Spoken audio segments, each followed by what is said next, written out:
quero compartilhar com você uma palavra que o Senhor falou comigo essa semana. Como o Senhor me sacudiu essa semana com uma palavra simples. Eu deitei lá na minha redinha de novo, né? Você já sabe da minha redinha, né? Lá uma redinha que tem lá na minha sacada. E o Senhor começou a falar comigo sobre metamorfose. E o Senhor colocou essa palavra no meu coração. Metamorfose. E eu sei que quando Romanos capítulo 12 diz: transformai-vos, pois, pela renovação do vosso entendimento. A palavra transformai-vos, pois, pela renovação do entendimento. A palavra transformação é a palavra metamorfose. Traduzindo para o nosso português, ela tem o significado de metamorfose, metamorfo. E aí eu comecei até a estudar um pouco sobre metamorfose, porque eu sabia que o Espírito Santo queria falar muito comigo a respeito disso. Eu estudei um pouquinho sobre biologia, sobre metamorfose. E eu descobri algumas coisas que eu não sabia. Eu não sabia que os animais que passam por metamorfose, por exemplo, né, a borboleta, o girino, né, para virar sapo, ele passa por metamorfose. Alguns animais na natureza passam por esse processo. Mas eu não sabia que esse era um processo da fase infantil para a fase adulta. Então, enquanto a borboleta é criança, me entenda, enquanto ela está na fase infantil, enquanto ela está na infância, ela é uma larva. Mas para ela passar para a fase adulta, ela precisa passar pela metamorfose. O que é a metamorfose, né? No caso da borboleta, ela entra naquele casulo, que é chamado ninfa, né? Tem um outro nome que eu até me esqueci agora, mas chama ninfa. Pupa, né? Pupa. Então ali ela fica imóvel. Completamente imóvel. E ali ela passa por uma transformação. Por uma metamorfose. Que é uma mudança na sua estrutura. Porque ela vai mudar de hábito. Por exemplo, no caso do girino, ele vive na água, mas ele vai passar a viver na terra. No caso da larva, ela vive na terra, né? Ela rasteja, mas ela vai ter que voar. Então ela vai ter que ter asa. Então, para uma mudança de hábito, a estrutura vai ter que ser mudada. Então isso é metamorfose. Então o Espírito Santo começou a falar comigo: Gleiva, para você voar, agora você tem que ser espiritual. Você precisa passar por uma metamorfose de mente. O Espírito começou a falar comigo: se você não mudar a sua maneira de pensar, você não vai voar. Você não vai sair da infância. Porque embora você tenha nascido para voar, você está como uma larvinha em muitas áreas da sua vida. Você vive ainda como larva. Você ainda está na infância. Mas eu, Espírito Santo, como que eu faço? Você precisa entrar no casulo. Irmãos, quando Romanos diz que a natureza ensina tudo sobre as coisas espirituais, é verdade. Ela fica ali no casulo. Esse casulo, irmãos, fala da presença dele.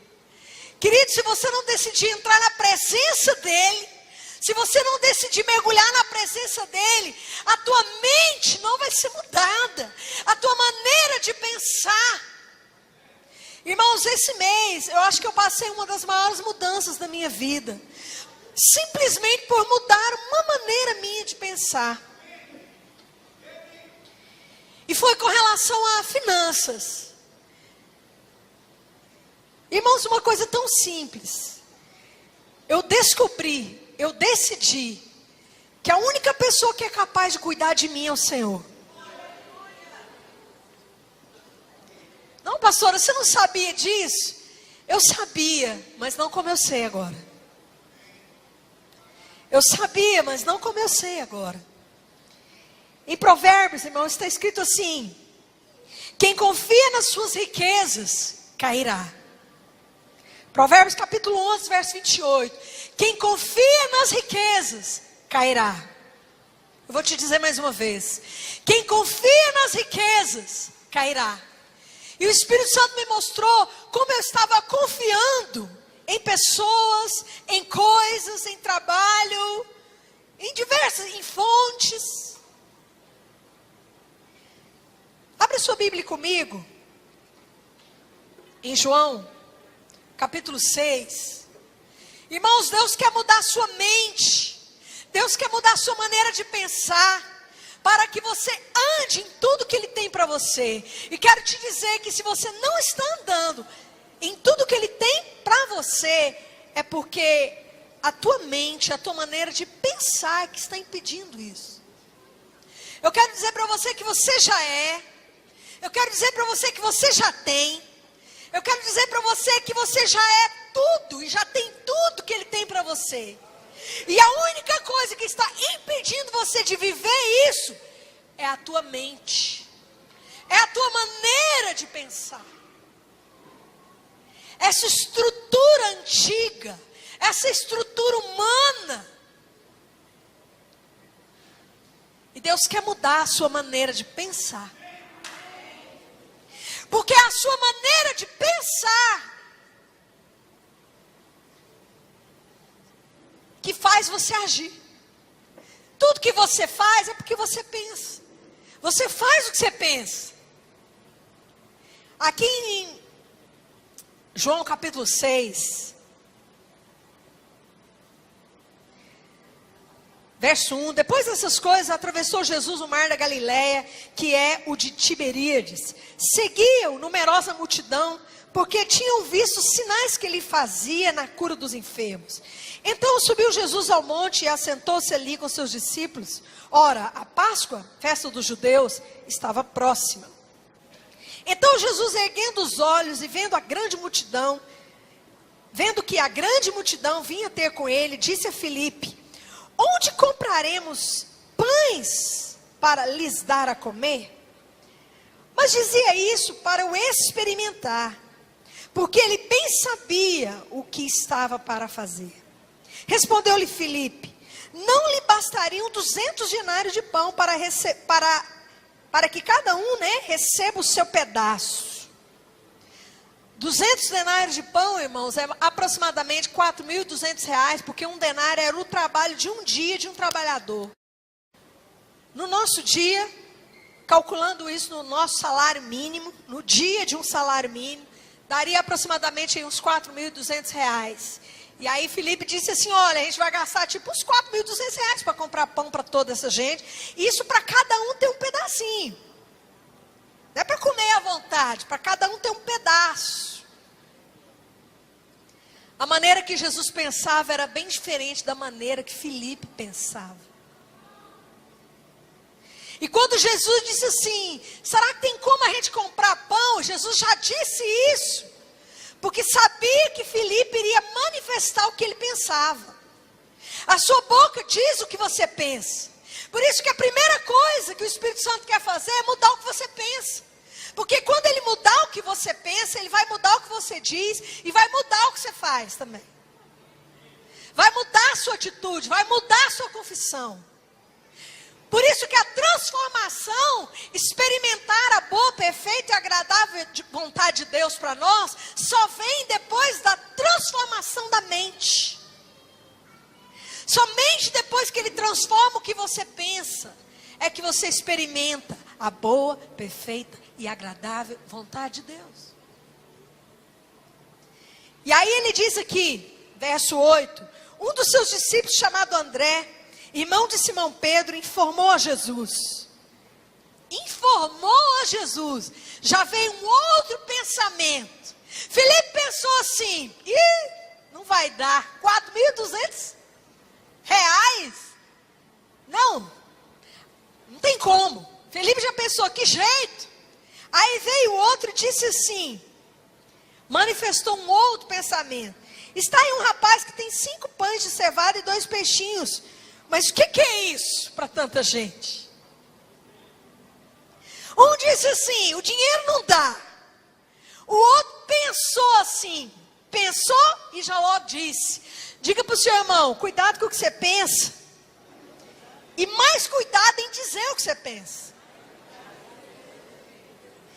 O outro já disse assim, olha, impossível. Só tem um menininho aí, ó, com os peixinhos. Quantos peixinhos? 5 pãezinhos, 2 peixinhos. E não era assim um surubim, né? Era 2 lambaris. 2 lambarizinhos secos, assim. Então, Senhor, não dá. Uma maneira humana de pensar. Você não vai experimentar a provisão de Deus se você pensa assim. Você não vai experimentar a abundância de Deus se você confia nas riquezas. Quando Jesus chegou diante do jovem rico, ele disse assim, vende tudo que você tem e me segue. O que ele fez? Ficou muito triste, não aceitou a proposta e foi embora. Quando ele foi embora, Jesus virou para os discípulos e disse assim, quão difícil é aqueles que confiam nas riquezas entrar no reino. Irmãos, entrar no reino é entrar em tudo que o meu pai tem. Isso é entrar no reino, irmãos. Entrar no reino, sabe, tipo você sair das margens do rio Ganges. Quem sabe o que é o rio Ganges na Índia? Você já viu foto, filme do rio Ganges na Índia? Vaca boiando, aí passa um corpo de sadhu boiando assim no rio, um toma banho, outro escova o dente. Uma situação mais ou menos assim. Imagina você sair de um lugar desse e ir para Champs-Élysées em Paris, aquela rua chiquérrima. Sabe uma situação, aliás, não tem como nem comparar isso. Mas o que eu quero te dizer é que Jesus disse assim, como que você vai entrar no reino?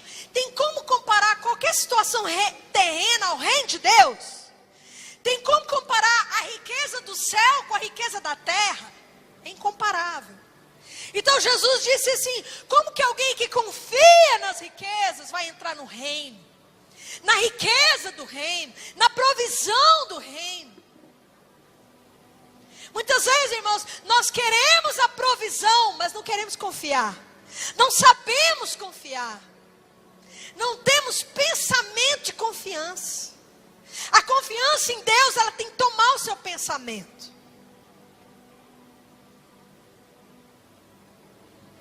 Uma coisa, irmãos, é você ter a provisão do mundo como o mundo tem. Mas não é isso que eu estou te falando.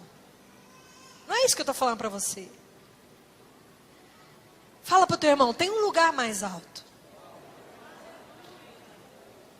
Tem uma maneira melhor. Claro que aquilo que Filipe disse é uma coisa óbvia. Olha, já fiz as contas, é 4.200. O outro, já fiz a conta, os peixinhos não dão. Fala para o teu irmão, fazer conta é da terra. Mas tem um lugar mais alto.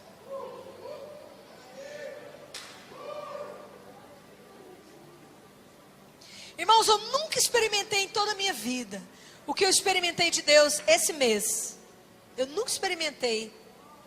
Estou falando de mim.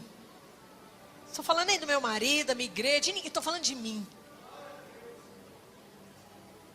Porque eu decidi no meu coração, Senhor, o Senhor é meu provedor. O Senhor cuida de mim. Irmão, sabe o que é com o cuidado dEle? O cuidado dEle. Irmãos, o cuidado dEle. Ontem eu até sumi minha bolsa e meu iPhone. Eu sumi minha bolsa e meu iPhone ontem. Mas lá dentro de mim, assim, claro que eu fui lá, eu fui atrás, eu rastreei. Mas sabe assim, lá dentro, Ele cuida de mim. Ele cuida de mim. Irmãos, confia nele. Sabe, eu não tenho muito para te dizer essa noite, eu só quero te dizer uma coisa. Para de confiar nas riquezas, para de confiar no seu trabalho, para de confiar no seu quê, para de confiar na sua empresa, para de confiar seu diploma, para de confiar no seu suor, comece a confiar em Deus. Deixa eu dizer uma coisa, Deus é o Deus da riqueza. Eu quero te dizer, Deus é o Deus da riqueza, Deus é o Deus da abundância. Não há ninguém mais rico, não há ninguém mais excelente, não há ninguém mais farto do que Deus, irmãos. Por que nós não confiamos nele? Sabe, eu entrei para o meu quarto, eu ajoelhei e falei, meu Deus, a partir de hoje, eu não confio mais em homem algum. Sabe quando o seu coração está completamente decepcionado com a terra, com os homens, com a igreja, com o discípulo, com tudo? Peraí, ninguém é capaz de cuidar de mim. Sabe quando o Espírito, isso assim, não estou com ferida não, irmãos, é tipo assim, quem é capaz? Só Ele. Talvez, sabe, lá, quando você entrar na sua empresa, querido, para de confiar no mercado, Samuel. Que mercado o quê? Confia nele. Confia nele. Começa a confiar nele. Começa a confiar nele. Irmãos, de como eu vi o milagre sobrenatural de Deus, a provisão de Deus de maneira incrível. Incrível. Incrível.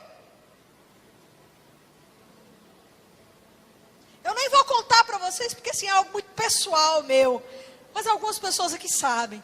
Mas que sobrenatural que eu vi meu pai cuidando de mim. Irmãos, enquanto você espera em algo, sabe aquela palavra, lembra que nós ministramos aqui, a fonte de Jacó? Aquela mulher estava lá ralando para tirar uma aguinha. Fala para o teu irmão, por que você rala para tirar uma aguinha? Se a fonte eterna está aí dentro de você. Deus é capaz de te dar melhor. O que Deus queria dar para o jovem rico era muito mais do que o que ele tinha, era o reino, era muito mais.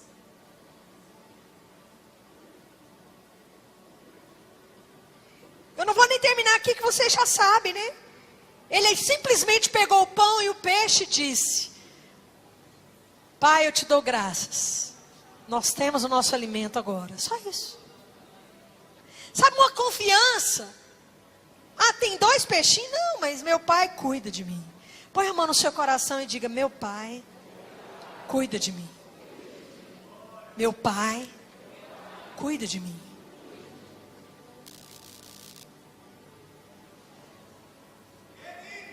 Mas isso, irmãos, uma mudança de mente. Muitas vezes nós passamos o dia com 1000 expectativas em pessoas, em mercado, em venda, em não sei o quê, e a gente em igreja, e aí o patrão, mas o trabalho, o emprego, maldito aquele que confia em tudo isso. Porque tudo isso vai cair, vai quebrar. Mas aquele que confia no Senhor permanece para sempre. Aquele que confia no Senhor permanece para sempre. Irmãos, quando veio uma seca em Israel, ninguém teve provisão. Mas uma mulher viúva que confiou na palavra profética, aquela teve provisão. Quando veio aquela seca sobre Israel, ninguém colheu. Mas Isaac, que confiou no Senhor, colheu 100 por 1. Levanta a sua mão e diga, eu quero confiar no Senhor. Mas é necessário, irmãos, uma metamorfose, uma metanoia, uma mudança de mente. Eu quero dizer, esposa, tira a sua confiança no seu marido. Enquanto você confia nele, a sua provisão vem dele. Mas você tem um marido bem mais rico.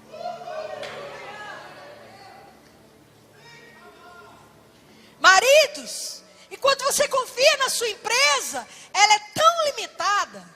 Mas o dia que você confiar no Senhor, não tem limites a tua provisão. Levanta as suas mãos, vamos adorar o Senhor.